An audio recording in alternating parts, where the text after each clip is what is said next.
ఏదైతే చెప్తుంది, పురుషుని వేషము స్త్రీ వేయకూడదు, స్త్రీ వేషము చెప్పండి.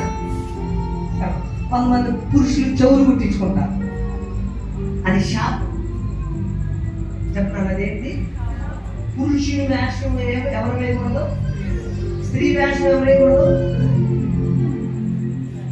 జీన్స్ ప్యాంట్లు వేస్తారు ఆడపిల్లలు, అది బన్నీలు వేస్తారు. అట్లా చక్కగా చీరలు కట్టుకుని వస్తేనే మంచిది దేవుని మందిరం.